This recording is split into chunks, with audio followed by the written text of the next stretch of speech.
you want to give it everything on the highest input tasks when you first start, but it's having somebody there who can take that from you and kind of then go with that task in the best way that they possibly can. That's when you supercharge your efforts. How do you look at setting goals then? Do you also cultivate this idea of lag versus lead measures? And how do you sort of look at it in terms of actionable steps? Yes, I definitely do. I would start with a big goal that's almost scary to the point of like, can we really do that? I think we can. And then you start to have to build that belief. That's where the things like the visualization board comes in. That's where you have to say, well, what does it feel like to be in the position of someone who has now done and achieved that goal? And that's what you tell yourself every day, through whether it's affirmations, through whether it's just kind of surrounding yourself with podcast content that's to do with the thing that you're trying to achieve. And breaking it down into smaller actionable steps is key, because you can't just, like when you're learning a new language, you don't just say, right, okay, I'm going to France and I'm going to, from tomorrow, speak fluent French, right? It happens over time. It's gradual. You learn the basics, and maybe you set yourself a goal that's like, by next week, I'm going to have learned some basic nouns, like the basic things that will get you through the day. And then you start to overlay that and start to form smaller sentences. And then you start, as you take these small steps, you're working your way up to those larger steps until you reach your goal with it. And eventually you can become fluent. It's the same with business and with big goals. You don't just kind of achieve it straight away. You start by achieving these. And I think something that's really helpful is actually measuring the performance and the success as you go. So you say, yeah, today was a 9. I feel like I did really well today. But then the next day, maybe it was a 6. Why was it a 6? What did I miss? Maybe I didn't sleep well, or maybe I got distracted or whatever, so that you can kind of course correct as you're going, right? So those are like your leading indicators, because they're the things that are happening live, right? Once you reach the end of it, you'll start to see the results of your lag indicators, which come, like you say, after that time delay of having implemented the steps. And at that point, most people just look in awe and like say, how did you achieve that thing? That was incredible. How did you build that business? And because they're looking at the full thing with the outcome as the thing that they would set their target on, but you broke it up into chunks and steps, and that's how you did it, one step at a time. Yeah, it's so important, because realistically, all we have is today. All we have is what we do in the next 10 minutes.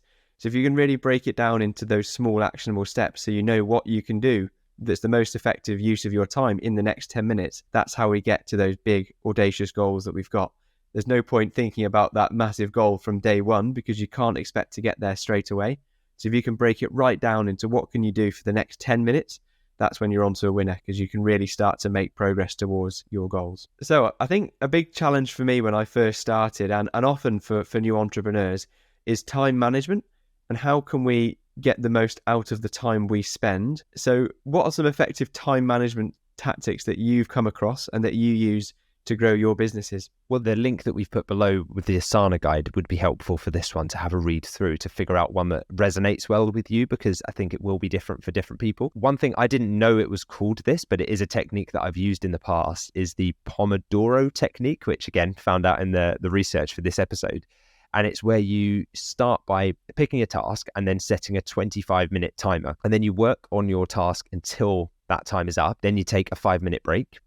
And every 4 times you take a longer break. So you take a 15 to 30 minute break longer. So you're basically saying 25 minutes on a task with a 5-minute break. So you go and just have a walk around, change of scenery, stretch your legs. And then every 4 times that you've done that, you take a longer 15, 30 minute break. So it's almost like scheduling in breaks, but you know that if you do that, you're going to be more productive as you go. So that's one way of actual like hands-on time management. Other things are like, and this I guess you could argue is more of a prioritization method, but is the Eisenhower matrix. So it's that, you can probably visualize it as the graph where it's like urgent, non-urgent, important, not important, right? And so you want to focus on your important, urgent tasks, obviously first, and it just forces you to think in this like grid of 4 different quadrants. What are the things that are on my to-do list and where do they go, right? So it's a similar concept to the like A1, A2, A3 thing, but it's whatever works for you. There's no right or wrong with this stuff. And then thinking about when you actually schedule your most important tasks for. If you think, right, I've got a really important A1 task here, but first I'm going to deal with 100 emails and then do a full 9 to 5 shift, and then go and deal with, a load of other stressful stuff in life. And then I'll tackle that really high input or output task late in the evening when I'm shattered, probably not a good way of doing it, right? So for me, it's the first few hours of every day that are the most productive for me. That's just because when I'm in a better mental state, physical state, I could go for a run or go to the gym in the morning, get some fresh air, some natural daylight, put on a podcast, some music, have a sauna, cold shower, like whatever. So I kind of have found over time, and this again will be different for everybody, but I find that for me, like time restricted eating or like intermittent fasting, not eating anything until lunchtime, from an energy level stabilization standpoint, I find that's my most productive way of starting the day. So I'll just have like a black coffee and just water, nothing to really like kickstart the metabolism, because then you don't get that big insulin spike and then the huge blood sugar crash afterwards. Instead, it's kind of just like, it gives you more of an edge, I find, a mental edge. I feel like I have a clearer head, more level energy.